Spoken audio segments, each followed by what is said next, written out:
Selamat datang di channel saya Serangga Gatal. Jangan lupa di subrek, like and share. Mimin doakan semoga kita sehat semua. Oke, kita mulai. 10 kuil Yama adalah nama kolektif untuk 10 raja Yama paling kuat di Yin Chao Difu di zaman kuno. Dalam rumor, dengan kehancuran dunia bawah, kekuatan yang dikendalikan oleh 10 kuil Yama juga menghilang di sungai panjang sejarah. Hingga saat ini, di Netherworld, 10 kuil Yama, seperti legenda halus, hanya ada dalam catatan kuno. Berbeda dari kekuatan kuno seperti klan Cui, yang bertanggung jawab atas divisi penghakiman, dan klan Ku, yang bertanggung jawab atas divisi neraka, setelah 10 kuil Yama menghilang di zaman kuno, tidak ada kekuatan yang tersisa untuk bertahan hidup. Tapi Sui tahu bahwa 10 kekuatan utama yang diwakili oleh 10 kuil Yama mungkin telah menghilang dari dunia sejak lama, tetapi warisan dari 10 kuil Yama masih ada. Di Pegadaian ini, ada warisan seperti itu. Bagaimana Yang Mulia tahu bahwa Pegadaianku di surga memiliki ultimatum giok warisan yang ditinggalkan oleh 10 kuil Yama? Cao Tua bertanya. Pria tua berjubah Tao berkata dengan lembut, maaf, alasannya melibatkan seorang senior yang tidak ingin disebutkan namanya, jadi saya tidak bisa memberitahu Anda. Lao Chao Feng mengangguk dan berkata, apa yang akan kamu tukarkan dengan giok warisan? Orang tua berjubah Tao mengeluarkan sebuah kotak giok dari jubah lengan bajunya, dan berkata dengan sungguh-sungguh di antara mereka, saya mendapatkan peninggalan kuno dari kedalaman lautan penderitaan, bernama tanda air itu harus diwarisi dari tangan Raja Chu Jiang, salah satu dari 10 aula Yama, meskipun sedikit rusak, kekuatannya sebanding dengan harta karun tingkat tinggi dari mendalam Dao. Tanda air Raja Chu Jiang. Cui Jingdian diam-diam menghirup udara dingin, dia tidak pernah menyangka bahwa lelaki tua berjubah Taois, yang tidak terlihat seperti gunung atau air, benar-benar memiliki harta seperti itu. Lao Chao Feng mengambil kotak giok dan meletakkannya di timbangan. Segera, Li Mian berkata, harta karun ini saja tidak cukup untuk ditukar dengan warisan giok Yama 10 kuil. Orang tua berjubah Tao tidak berkecil hati, mengeluarkan kotak giok lain, dan berkata, di dalam kotak giok, ada kunci Hunyuan, yang ditinggalkan oleh Kaisar Hantu Timur, Sentu, di zaman kuno. Bagikan kibawaan, nilainya bagus, tidak lebih lemah dari tanda air, silakan juga minta teman untuk melihatnya. Ini membuat alis Sui Yi tidak membantu sedikit. Tidak diragukan lagi bahwa lelaki tua berjubah Tao itu datang dengan persiapan dan membawa lebih dari satu harta karun. Anehnya, pihak diskresioner segera berkata, tidak cukup. Dia membalik telapak tangannya, dan pisau terbang hitam sepanjang 7 inci muncul. Pisau jatuh. Wajah cantik Cui Jingdian sedikit berubah, memikirkan orang kuat yang terkenal sejak lama, keberadaan menakutkan yang dianggap sebagai dewa iblis. Sui Yi tidak mengatakan apa-apa, dia sudah menebak identitas lelaki tua berjubah itu, bagaimana bisa aneh. Melihat lelaki tua berjubah Tao itu ingin menggadaikan harta ini, pemuda berjubah putih Wang Ting terkejut dan berkata dengan cemas, Tuan, itu benar-benar mustahil. Pria tua berjubah Tao menggelengkan kepalanya dan berkata, ini hanya hipotek, saya akan menemukan cara untuk menebusnya nanti. Berbicara, dia menyerahkan pisau terbang Luopo, tolong juga minta sesama Taois untuk melihatnya. Lao Chao Feng mengangguk. Namun, karena pertimbangannya agak lama, akhirnya dikatakan, tidak cukup. Cui Jingdian tercengang. Tanda air yang ditinggalkan oleh Raja Chu Jiang, kunci primordial yang ditinggalkan oleh Kaisar Hantu Timur, ditambah pisau terbang turun dan keluar, tidak dapat ditukar dengan warisan 10 kuil Yama. Ini tidak diragukan lagi terlalu aneh. Bocah berjubah putih Wang Ting tercengang di sana, tidak bisa dipercaya. Chao Feng tua berkata dengan lembut. Tapi selama itu berhasil, itu cukup untuk mengubah hidupnya melawan langit dan menjadi kaisar pertama yang bertanggung jawab atas jalan Yama, selama bertahun-tahun tanpa akhir.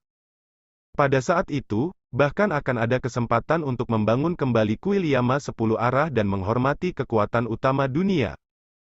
Setelah jeda, dia melanjutkan, keberuntungan semacam ini bukanlah sesuatu yang bisa kamu tukarkan dengan 3 harta yang kamu berikan. Dia jelas tidak berniat menyerah. Lao Chao Feng menghela nafas ringan, dalam beberapa tahun terakhir, Ada banyak karakter seperti Yang Mulia yang mencoba menukar warisan 10 kuil Yama, tetapi semuanya kembali tanpa hasil. Berbicara, dia menunjuk ke kebijaksanaan dan berkata, kecuali, Anda bisa membuatnya mengangguk. Pria tua berjubah Tao itu mengerutkan kening. Selama bertahun-tahun, dia membawa muridnya Wang Ting untuk mencari banyak pesawat dunia, menghabiskan banyak waktu dan usaha, dan akhirnya menemukan pegadaian malam ini. Tapi siapa sangka bahwa pada akhirnya, membayar 3 harta karun besar tidak akan bisa ditukar dengan nasib baik yang ingin mereka menangkan. Ini membuat suasana hati lelaki tua itu berat. Setelah beberapa saat, lelaki tua berjubah Tao itu tampaknya membuat keputusan, memandang Lao Chaofeng, dan berkata, saya mendengar bahwa di pegadaian di surga, selama Anda mau membayar harganya, Anda juga dapat menukar harta, saya tidak tahu. Jika saya harus menukar keberuntungan itu, berapa harga yang harus saya bayar? Begitu kata-kata ini keluar, semua orang terkejut. Bahkan Suyi tidak menyangka orang tua ini begitu agresif. Wang Ting, seorang pria muda berjubah putih, sudah cemas dan ingin mencegah lelaki tua berjubah itu, tetapi dihentikan oleh yang terakhir. Chao Feng tua memikirkannya, dan berkata kepada Duxing, kamu yang menghitung. Prajurit tahu yang diubah oleh para dewa dan objek dapat mengambil kreasi yang ditinggalkan oleh Yama di 10 kuil. Kondisi ini membuat kulit kepala Cui Jinggian tergelitik untuk sementara waktu, dan kontrak ini terlalu keras dan sesat. Jika itu dia tidak akan setuju sama sekali. Belum lagi, hampir mustahil untuk mengumpulkan 9 harta seperti itu dalam 100 tahun. Pria tua berjubah Tao itu tampak ragu-ragu, dan dia jelas tahu betapa sulitnya kondisi ini. Pemuda berjubah putih berkata dengan cemas, Tuan, Anda tidak boleh setuju, jalan seperti itu tidak layak. Lao Chaofeng juga menasihati, Yang Mulia, meskipun jalan itu jarang, bahaya yang dihadapinya sangat menakutkan. Namun, apa yang akan dia hadapi di masa depan adalah ancaman dari semua sisi musuh. Yang Mulia harus tahu bahwa di dunia bawah ini, begitu jalur yang terkait dengan 10 kuil Yama muncul, jalur itu akan diserang oleh beberapa pasukan top. Pria tua berjubah Tao itu menarik napas dalam-dalam, melambaikan tangannya dan berkata, kamu tidak perlu membujukku, aku tahu bahayanya dengan jelas. Berkata, matanya tegas, selama aku bisa membuat. Murid ini telah memperoleh keberuntungan ini, dalam 100 tahun, saya secara alami akan pergi keluar untuk mengumpulkan 9 tentara Tao bawaan. Semua orang tergerak. Semua orang dapat melihat bahwa lelaki tua berjubah Tao itu telah mengambil keputusan, dan tidak ada kemungkinan untuk mengubahnya. Melihat ini, Suyi yang tadinya memperhatikan dari pinggir lapangan, tiba-tiba bangkit dan berjalan keluar dari sudut pegadaian. Hah! Pria tua berjubah Tao dan pria muda berjubah putih terkejut pada awalnya, dan kemudian mereka semua terkejut. Teman Su. Bahkan Chao Feng tua dan Roro itu tinggal sebentar, apa yang dilakukan Guru Su? Cui Jinggian semakin membuka matanya, apa yang pria ini coba lakukan? Saya melihat Suyi datang ke konter, mengulurkan tangan dan mengetuk sempoa Duxing, dan berkata, kamu menghitung, jika saya ingin batu giok warisan dari 10 kuil Yama, berapa harganya? Saya harus membayar. Ah, ini. Duxing Abakus jelas panik. Pria tua berjubah Tao merasa gugup. Apakah Suyi mencoba mengambil kesempatan dengan mereka? Melihat Duxing Abakus, dia berkata dengan hormat, Tuan Su, giok warisan dari 10 kuil Yama ditinggalkan oleh tuanku sejak lama, bukan pion tamu lain. Jadi, jika Anda mau, hanya tinggalkan pesan, dan ketika tuannya kembali, aku bisa menunggu. Ditimbang dengan tepat, pukul bel jantung dan berkata, ya, itu benar. Hati Chow tua seperti ditusuk oleh seseorang, dan rasa sakitnya sangat menyakitkan sehingga dia tidak bisa bernapas, tetapi senyum cerah seperti krisan muncul di wajahnya, dan berkata, kurasa begitu. Juga. Melihat ini, pria tua berjubah Tao dan pria muda berjubah putih tercengang, wajah mereka penuh kebingungan, dan mereka hampir tidak bisa mempercayai mata mereka. Apa ini? Bukankah pegadaian ini selalu dikenal adil? Mengapa tidak ada garis bawah di depan Suyi? Suyi mengerutkan kening dan berkata, aku tipe orang yang suka bertingkah nakal. Tiga roh menyangkal, tidak. Cao Fengze tua tidak bisa tidak memfitnah. Tuan Su, Anda bukan seseorang yang suka melanggar aturan, tetapi Anda hampir membakar pegadaian dengan api itu. Lupakan, ayo buat dokumen dulu. Su Yi memikirkannya sebentar, dan kemudian menyadari bahwa harta di tubuhnya tidak cocok untuk ditukar dengan giok warisan dari 10 kuil Yama. Begitu suaranya jatuh, dia memutuskan untuk mengguncangnya, dan segera menggantinya menjadi pena, tinta, kertas, dan batu tinta, dan membentangkan kertas itu di depan Su Yi dengan serius, dan tidak lupa untuk celupkan kuas ke dalam tinta. Saya tidak berinisiatif membantu Su Yi ghostwriting. Duxing Abakus berkata dengan antisipasi, saya akhirnya bisa menghargai kaligrafi Guru Su. Menekan bel jantung dan berkata dengan gembira, ya, kaligrafi yang ditulis oleh Guru Su sendiri bukanlah sesuatu yang dapat dilihat oleh siapapun dengan mata kepala sendiri. Dalam adegan ini, Cui Jinggian dan pasangan master dan murid tercengang. Bisakah kamu lebih menahan diri saat menyanjung Master Su? Apakah ada tamu lain? Memalukan. Malu. Melihat Su Yi hendak menulis surat, lelaki tua berjubah Tao itu tidak bisa lagi tenang, batuk kering, dan berkata, rekan Dao Su, giok warisan Yama kuil ke-10 itu. Su Yi berkata tanpa mengangkat kepalanya, jangan tidak sabar. Berbicara, dia telah melambaikan penanya dan menulis catatan, keberuntungan ini, saya berikan atas nama Anda, ingatlah untuk berterima kasih kepada saya di masa depan. Tulisannya jelas dan elegan. Ketika saya melihat isinya dengan jelas, Lao Chao Feng seperti disambar petir, dan jantungnya berkedut hebat. Apakah Tuan Su ingin memberikan keberuntungan ini kepada pasangan tuan dan murid itu? Jam jantung, sempoa, dan skala diskresioner semuanya memuji kata yang bagus. Namun, ketika ketiga roh itu melihat isi dokumen yang ditinggalkan oleh Su Yi, mereka semua saling memandang dengan cemas. Ingatlah untuk berterima kasih kepada ini. Benarkah? Tapi arwah artefak sangat bijaksana dan pendiam. Selain itu, berdasarkan persahabatan antara Master Su dan Master, sepertinya tidak ada salahnya melakukan ini. Lagi pula, Tuan Su secara tidak sengaja membakar puluhan ribu burung bangau kertas yang paling disukai tuannya, dan tuannya memilih untuk memaafkannya. Oke, simpan dokumennya, dan bawa giok pusaka dari 10 kuil Yama. Su Yi Dao. Lao Chao Feng tampaknya telah menyerah pada perjuangannya dan setuju dengan senang hati. Bagaimanapun, dia tahu bahwa bahkan jika dia tidak setuju, dia akan menyerah secara sukarela. Benar saja, Lao Chao Fenggang memikirkan hal ini, dan ultimatum batu giok hitam persegi seukuran telapak tangan muncul di panci penimbangan. Timbangan bergoyang, dan berkata dengan patuh, Tuan Su, tolong singkirkan. Apa itu? Ini dia. Meskipun Lao Chao Feng tahu sejak awal bahwa ini akan menjadi akibatnya, pipinya berkedut kesakitan. Berjanjilah padaku 3 hal, giok warisan ini adalah tuan dan muridmu. Su Yi memandang lelaki tua berjubah Tao itu. Pria tua berjubah Tao itu terkejut, dan berkata dengan sungguh-sungguh, tolong jelaskan juga.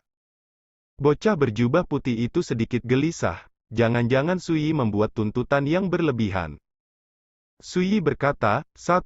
Meskipun muridmu memiliki tulang Suan Ming Dao yang langka, masih sangat berbahaya untuk memulai jalan Yama, kecuali jika kamu dapat menemukan reruntuhan kuil Shenluo dari kedalaman lautan kepahitan. Jika tidak, jangan minta murid Anda untuk mencoba memaksa dirinya menjadi kaisar. Saya yakin selama dia melakukannya, dia pasti akan mati. Pria tua berjubah Tao tercengang, dan badai melonjak di hatinya. Baru pada saat itulah dia menyadari bahwa Su Yi tidak hanya melihat apa yang direncanakan oleh tuan dan murid mereka, tetapi juga tahu betul bahwa dia akan memulai jalan Yama. Menghadapi bahaya. Yang lebih menakjubkan adalah Su Yi bahkan tahu bahwa jika dia ingin menginjakkan kaki di jalan ini, satu-satunya kesempatan adalah di reruntuhan kuil Shenluo di kedalaman dari lautan penderitaan. Misteri Su Yi, serta sikap tunduk pegadaian lama dan roh-roh itu terhadap Su Yi malam ini, membuat lelaki tua berjubah Tao itu sembufa menyadari bahwa asal-usul pemuda berjubah muda di depannya sangat mungkin tidak terbayangkan. Setelah beberapa saat, lelaki tua berjubah Tao itu mengangguk dan berkata, jangan khawatir, rekan Tao, jika Anda tidak menemukan reruntuhan kuil Shenluo, saya tidak akan pernah membiarkan murid-murid saya membuktikan Tao. Suyi berkata, hal kedua, jika muridmu memiliki kesempatan untuk memulai jalan Yama di masa depan, ingatlah untuk pergi ke Sungai 9 Neter, bagian bawah Styx ada semacam ikan galo, dan Anda dapat menangkap sebanyak yang Anda bisa. Pria tua berjubah Tao itu hanya bisa berkata, teman, apa yang kamu lakukan untuk menangkap ikan ini? Suyi berkata dengan santai, pemilik pegadaian ini paling suka makan ikan kering jenis ini, kamu master dan murid dapat menggunakannya untuk membalas kebaikanmu, setelah semua, saya hanya hari ini meminjam bunga untuk persembahan Buddha, warisan 10 kuil Yama, ditinggalkan oleh pemilik pegadaian. Pria tua berjubah Tao dan pria muda berjubah putih tercengang. Ambil beberapa ikan untuk membayar? Keduanya agak membingungkan, dan rasanya terlalu aneh. Namun, Lao Chao Feng dan arwah-arwah itu tidak berpikir demikian. Sebaliknya, mereka penuh emosi. Ternyata Tuan Su masih ingat jajanan favorit tuannya. Hal ketiga. Suyi mengatakan ini, menatap lelaki tua berjubah Tao, pada hari festival Lentera, bantu aku membunuh sesuatu yang tidak bisa membuka mataku. Pria tua berjubah Tao itu terkejut. Dia tidak bertanya mengapa atau siapa yang harus dibunuh. Dia dengan senang hati setuju, jangan khawatir, rekan Daoisu, saya tidak akan mengecewakanmu. Awalnya, dia berpikir bahwa 3 syarat yang diajukan oleh Suyi akan sangat keras, tetapi sekarang tampaknya tidak sama sekali. Bocah berjubah putih itu juga menghela nafas lega dan berkata dengan penuh terima kasih Senior Su telah membantu kami. Namanya untuk Suyi telah berubah. Ternyata alasan kakak Su mengungkap jejaknya, dia tak segan-segan menyerahkan giok pusaka 10 kuil Yama kepada sepasang empu dan murid-murid adalah untuk membantu keluarga Cui saya. Cui Jingdian, yang duduk dalam kegelapan dan melihat panorama semua ini, merasakan aliran hangat di hatinya, yang merupakan kejutan dan gerakan yang tak terlukiskan. Jika Suyi mengetahui pikiran gadis itu, dia akan terhibur. Bagus. Cui Jingdian setuju dengan suara renyah, Saudara Su, apakah ada hal lain yang ingin Anda sampaikan? Setelah apa yang terjadi malam ini, gadis itu jelas sangat mempercayai Suyi, dan bahkan mengembangkan perasaan ketergantungan. Tidak. Berbicara, Suyi berjalan menuju gerbang kota. Cui Jingdian tertegun sejenak, dan sebuah pikiran tiba-tiba muncul di benaknya, apakah ada wanita di dunia ini yang enggan membiarkan Suyi pergi? Pada akhirnya, Cui Jingdian menggelengkan kepalanya, Suyi, pria ini, aku takut dia tidak akan terpengaruh oleh wanita manapun dalam hidup ini. Gadis itu bergegas pulang tanpa berpikir lebih jauh. Violet City di malam hari sangat semarak, dengan lampu yang terang dan pemandangan yang ramai di mana-mana. Suyi, dengan tangan di punggungnya, melewati kerumunan yang luas, merasa sangat santai dan tenang. Netherworld, dalam analisis terakhir, juga merupakan dunia yang luas, tidak seseram yang dibayangkan orang di dunia lain. Namun, sepengetahuan Suyi, pada zaman dahulu Nether adalah tempat magis yang menembus langit dan dunia, bahkan lebih di mata para biksu di surga dan dunia neraka. Adapun apa yang terjadi pada Netherworld hingga berkembang menjadi seperti sekarang ini, Suyi tidak mengetahuinya. Dia hanya tahu bahwa di zaman kuno, ketika dunia bawah berada pada puncaknya, ada 6 divisi, divisi adjudikasi, 10 kuil Yama, 5 gerbang hantu, dan lainnya. Pasukan adalah tempat gelap yang membuat langit dan dunia takut. 3 poin. Ketika Suyi tiba di wilayah timur kota Ziluo, pemandangan yang ramai itu hilang, dan menjadi sepi dan sunyi. Ini awalnya adalah area terlarang kota Valet, tempat divisi penghakiman berada. Tetapi lama berselang, dengan hilangnya divisi penghakiman, tempat ini telah menjadi daerah terlantar, daerah terpencil. Reruntuhan bangunan kuno di mana-mana, jalanan dan gang juga ditumbuhi rumput liar. Di malam yang gelap ini, terlihat sangat sepi. Pada tahun-tahun sejak zaman kuno, tempat ini telah disebut tempat kejahatan, dan ada banyak rumor yang tidak diketahui. Jadi kecuali beberapa petualang pemberani, sangat sedikit orang yang mau datang. Reruntuhan divisi penghakiman terletak di area tandus ini. Suyi melihat sekeliling dan melihat bahwa di bawah sinar bulan perak yang redup, Reruntuhannya seperti hutan, jalanan sepi, hampir tidak ada cahaya yang terlihat, dan kegelapan malam itu seperti tinta, menyebar di setiap sudut, menambah suasana aneh dan menyusup. Sama. Su Yi diam-diam berkata, daerah ini memang tanah yang garang, udaranya penuh dengan aura jahat dan ganas, belum lagi orang biasa, bahkan biksu pun tidak berani seperti ini di malam datanglah saat terberat.